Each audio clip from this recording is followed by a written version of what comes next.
Bismillahirrahmanirrahim. Assalamualaikum warahmatullahi wabarakatuh.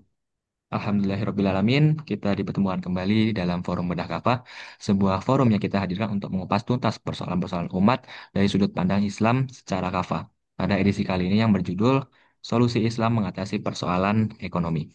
Pemirsa channel TV yang dirahmati oleh Allah Subhanahu wa taala, kali ini kita kembali hadir ya dalam forum Bedah Kafah yang akan membahas mengenai kebijakan kontroversial Menteri Keuangan yang menarik dana sebesar 200 triliun rupiah dari Bank Indonesia untuk disalurkan ke perbankan dengan tujuan mendorong kredit usaha, dunia usaha dan mempercepat pertumbuhan ekonomi. Nah, pemerintah menargetkan pertumbuhan mencapai 8%. Namun, kebijakan ini justru menuai kritik dari banyak ekonom di tengah lemahnya daya beli masyarakat, kemudian besarnya beban utang, serta dominasi asing atau sumber daya alam. Nah, muncul pertanyaan mendasar, apakah kebijakan ini benar-benar menyelesaikan masalah ekonomi bangsa atau justru memperlihatkan rapuhnya sistem ekonomi kapitalisme yang kita rasakan. Nah, untuk membedahnya lebih dalam, telah hadir bersama kita narasumber Bung Yohana. Assalamualaikum, Bung. Waalaikumsalam warahmatullahi Oke, wabarakatuh. Bung Masya Heka, Allah. Oke, baik, Bung. Alhamdulillah. Bagaimana kabarnya hari ini, Bung? harus Harus sehat Bung sehat. Heka. Di tengah himpitan persoalan ekonomi, Masya Allah. tetap Sehat nggak harus sehat, tetap harus sehat. optimis. Ya, siap. Optimis harus nomor satu, ya, Sat. Amin, amin, amin. Oke, oke, baik. Monggo, Bung. Waktu dan tepat saya persilahkan. Ya, terima kasih Bung Hekal. Pemirsa channel TV yang budiman, Raditu billahi robba, wabil islami dina, wabi Muhammadin nabiyya wa rasulah. Robi zidni ilma warzuqni fahma. Rabbi shrah li sodri wa yassir li amri wahlul 'uqdatam min lisani yafqahu qawli. Pada edisi Bedah Kafah kali ini kita akan mengupas solusi Islam mengatasi persoalan ekonomi dengan 4 pokok bahasan. Yang pertama, mempertanyakan kebijakan ekonomi pemerintah, kemudian kerapuan sistem ekonomi kapitalisme, indikator semu pertumbuhan ekonomi dan solusi Islam atas problem tersebut. Jadi eh, memang patut untuk dipertanyakan ya kebijakan ekonomi pemerintah itu, terutama yang viral terkait Menteri Keuangan baru Pak Purboyo kan, Menteri Keuangan baru Pak Purboyo yang menggelontorkan, yang menarik uang dari BI 200 triliun, terus kemudian digelontorkan untuk kredit di dunia usaha. Tapi itu juga masih masuk ke bank himbara ya, bukan langsung ke sektor demand, sektor demand, tapi masih di sektor supply. Untuk mengejar target pertumbuhan ekonomi 8% ya. Dan itu menurut dia realistis karena kondisi realistis, meskipun banyak banyak ekonom, banyak pakar termasuk saya ya, itu tidak setuju. Kenapa? Karena problemnya itu bukan di supply, di sektor supply, tapi di sektor demand gitu. Jadi masyarakat tidak sanggup untuk membeli, tapi kok kemudian uang 200 triliun diberikan ke bank.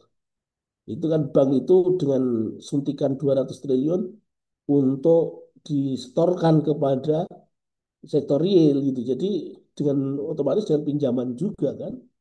Itu makanya kan kenapa tidak harus langsung ke sisi permintaan, bukan sisi penawaran.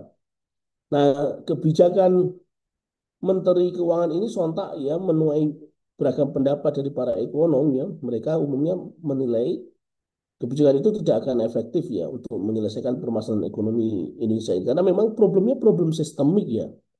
Ya, problemnya problem sistemik ya. Penyaluran dana ke bank ya tidak menyelesaikan akar masalah ekonomi karena problemnya tidak sekedar fiskal moneter, tapi juga problem-problem yang sifatnya berakar pada kapitalisme yang sangat rapuh ya, daya beli masyarakat lemah, konsumsi rumah tangga lesu, rupiah melemah, PHK massal di sektor manufaktur dan digital menekan lapangan kerja, ya hampir 9 juta orang ya turun kelas dari menengah ke rentan miskin, ya, turun derajatnya. Kemudian 60,3% rakyat miskin apa atau rentan miskin itu catatan dari Bank Dunia lebih dari lebih dari 50%, artinya lebih dari lebih dari setengah masyarakat Indonesia ya dalam hal ini itu miskin semua gitu kan. Ini kan parah sekali sebetulnya kondisi permintaan ya, kondisi sektor permintaan di negeri kita ini. Kemudian utang pemerintah 800 triliun plus bunga 500 triliun serta pajak yang tinggi itu kan menjadi beban yang berat sekali. Belum lagi sumber daya alam yang dikuasai oleh asing. Ini problem-problem yang sebetulnya disebabkan oleh sistem kapitalisme.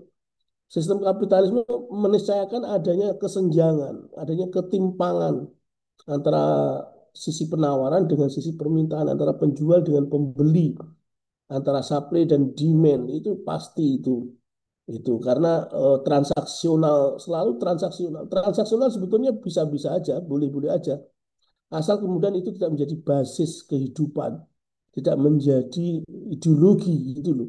Kenapa? Karena ada sektor lain yang kemudian ada bidang dalam kehidupan itu yang tidak bisa dijual belikan. Moral itu tidak bisa dijual belikan. Terus kemudian ilmu itu tidak bisa dijual belikan. Termasuk sebetulnya juga pelayanan itu tidak bisa dijual belikan. Dan itu menjadi peran negara gitu. Kalau di kapitalisme kan semua bebas memiliki, semua bebas berusaha, produksi terus untuk dijual ke pasar. Sehingga kemudian pasar bebas itu menjadi sangat liar, itu sangat liar, menghalalkan segala cara, bahkan itu kan sangat rapuh sebetulnya, hanya berdasarkan kerakusan pelaku ekonomi saja. Jadi kalau kita lihat kemudian pertumbuhan itu menjadi indikator keberhasilan ekonomi, itu ekonomi kapitalisme yang menjadikan indikator pertumbuhan sebagai keberhasilan yang sangat rapuh tadi. Sehingga kemudian pertumbuhan itu menjadi indikator yang semu, itu indikator yang semu, pertumbuhan ekonomi itu sangat-sangat sangat-sangat maya, sangat-sangat bias, sangat-sangat hoax sebetulnya kalau dalam bahasa informasi kan. Itu. Kenapa? Karena sifatnya agregat, ya tidak mencerminkan kondisi real masyarakat, hanya sampel-sampel saja. Ya, sebagian kecil masyarakat konsumtif bisa menutupi turunnya daya beli mayoritas. Itu gimana logikanya gitu loh?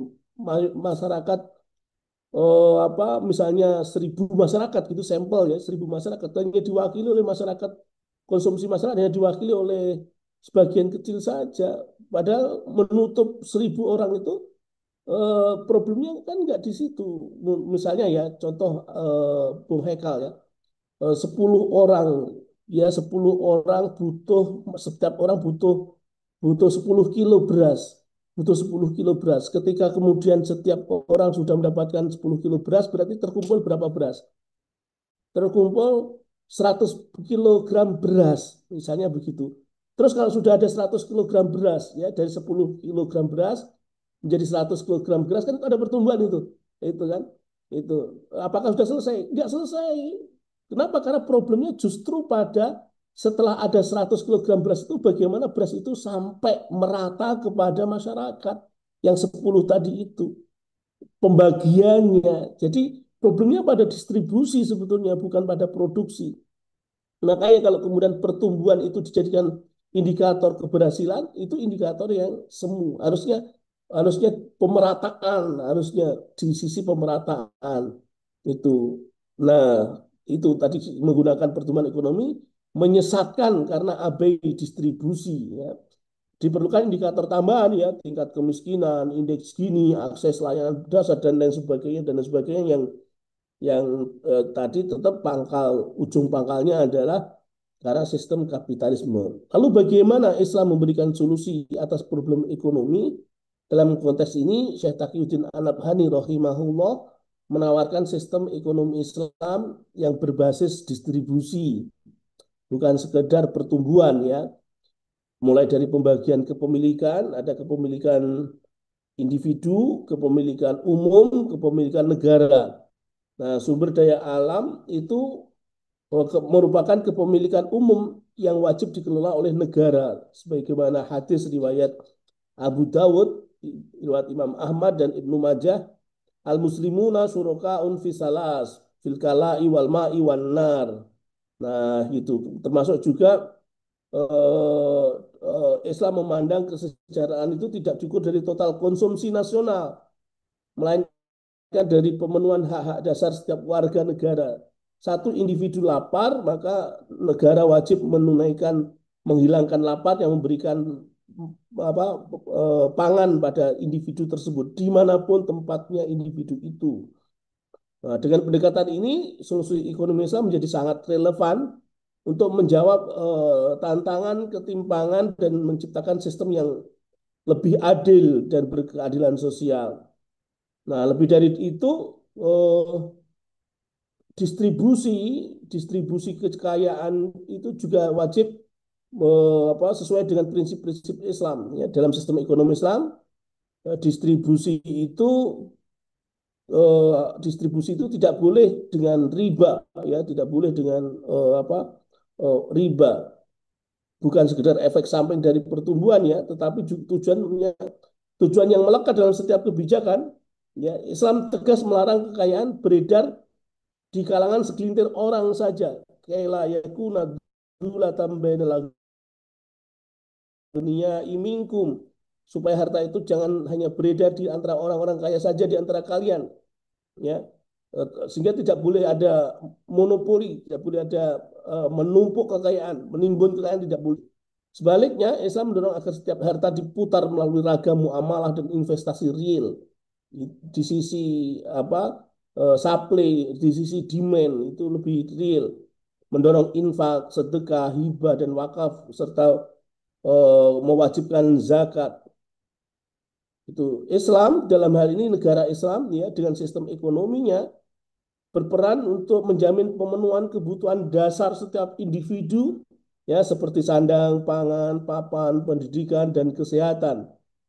Bukan hanya menciptakan pertumbuhan secara agregat ya, ya. Dengan demikian dengan pertumbuhan ekonomi yang menurut Islam tadi bukan hanya soal angka ya, bukan hanya statistika belaka, tetapi tentang keberkahan dan keadilan sosial bagi seluruh lapisan masyarakat. Sistem ekonomi Islam akan sangat kuat karena ditopang oleh Baitul Mal serta mata uang dinar dan dirham yang memiliki nilai intrinsik yang stabil. Lebih jauh, Syekh Taqiyuddin An-Nabhani menolak sistem ribawi yang menjadi fondasi ekonomi kapitalisme. Ya, riba dianggap sebagai sumber ketimpangan dan ketidakstabilan karena menciptakan uang dari uang, bukan dari aktivitas produktif ya. Sebagaimana Quran surah Al-Baqarah ayat 275, alladzina yakuluna riba la yakumuna illa kama yakumul ladzi yatakhabbathu syaitanu minal mas. Dzalika bi annahum qalu innamal bai'u mithlur riba wa halallahu bai'a wa harrama riba. Orang-orang yang memakan atau mengambil riba tidak dapat berdiri melainkan seperti orang yang kerasukan setan lantaran tekanan penyakit gila. Keadaan mereka yang demikian disebabkan mereka berpendapat bahwa jual beli itu sama dengan riba. Padahal Allah telah menghalalkan jual beli dan mengharamkan riba. Sebagai gantinya, ya, Islam mendorong muamalah ekonomi berbasis bagi hasil seperti syirkah mudorobah ya, yang lebih adil dan berbasis pada kerjasama, bukan dominasi dan eksploitasi. Negara ya kemudian dia memiliki kewajiban untuk menciptakan lapangan kerja. Jutaan lahan terlantar di negeri ini misalnya bisa diambil alih oleh negara dan didistribusikan secara cuma-cuma kepada siapa saja yang sanggup menggarapnya. Negara juga harus mempermudah izin usaha, meningkatkan kualitas SDM agar siap kerja, skillnya dilatih, ya, memberikan bantuan modal usaha, memberikan aneka subsidi dan sebagainya dan sebagainya. Begitu, Bung Hekal, saya kira bisa kita diskusikan. Wallahu alam bisawab. Terima kasih. Waktu saya kembalikan ke Bung Hekal. Assalamualaikum warahmatullahi wabarakatuh. Waalaikumsalam warahmatullahi wabarakatuh. Baik, Alhamdulillahirrahmanirrahim. Baik, bisa channel TV yang diman ya. Sebagaimana yang sudah dibedah ya sedikit merangkum dan menyimpulkan yang sudah disampaikan oleh Bung Yana. Jadi memang kebijakan Menteri Keuangan menarik 200 triliun rupiah dari Bank Indonesia untuk memacu pertumbuhan ekonomi dinilai oleh para ekonom ya tidak realistis dan tidak efektif karena tidak menyentuh akar masalah. Nah, ekonomi Indonesia masih rapuh akibat menggunakan sistem kapitalisme ya. Di antaranya ya daya beli lemah, kemudian rupiah melemah, PHK massal, utang riba yang menumpuk dan mayoritas rakyat berada di kategori miskin atau rentan miskin. Nah, indikator pertumbuhan ekonomi pun bersifat semu sebab tidak mencerminkan kondisi real kesejahteraan masyarakat. Nah, Islam menawarkan solusi menyeluruh melalui sistem ekonomi yang menekankan distribusi yang adil, kemudian pengelolaan kepemilikan sesuai syariat, kemudian larangan riba, serta pengelolaan sumber daya alam untuk rakyat. Nah, dari situ negara berkewajiban memenuhi kebutuhan dasar warganya, menciptakan lapangan pekerjaan, kemudian memastikan juga kekayaan tidak hanya beredar di kalangan-kalangan tertentu. Nah, dengan penerapan sistem ekonomi Islam secara kafah melalui institusi khilafah, kesejahteraan dan keberkahan hidup dapat terwujud sebagaimana janji Allah Subhanahu wa taala bagi orang-orang yang beriman dan bertakwa. Nah, saya kira itu sedikit rangkuman saya dan baik sebelum berakhirnya bedah kafah pada sesi kali ini, monggo Bung Yana bisa memberikan closing statement ya. Monggo Bu. Iya, terima kasih Bung Hekal. Untuk closing statement ini eh, saya sampaikan satu ayat. A'udzubillahi minasyaitonirrajim. Bismillahirrahmanirrahim. Walau anna alal qura amanu wattaqau lafatana alaihim barakatim minas sama'i wal ard walakin kadzabu fakhadnahum bima kanu yaksibun. Seandainya penduduk negeri ini, penduduk Indonesia ini itu beriman dan bertakwa secara sungguh-sungguh, secara benar itu, maka yakinlah berkah Allah itu akan diturunkan kepada kita baik dari langit maupun dari bumi ya. Maka kemudian sekarang saatnya introspeksi diri. Introspeksi diri apakah keimanan kita ini sudah benar-benar iman, benar-benar bertakwa sehingga kemudian kok sampai seperti ini kondisi negeri kita ini.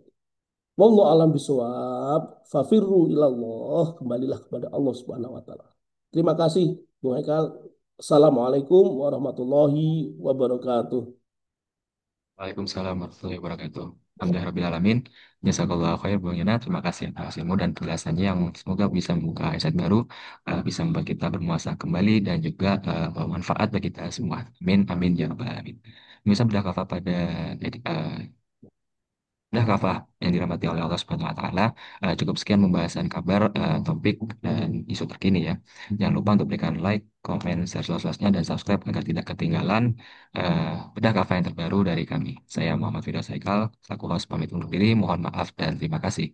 Wassalamualaikum warahmatullahi wabarakatuh. Waalaikumsalam.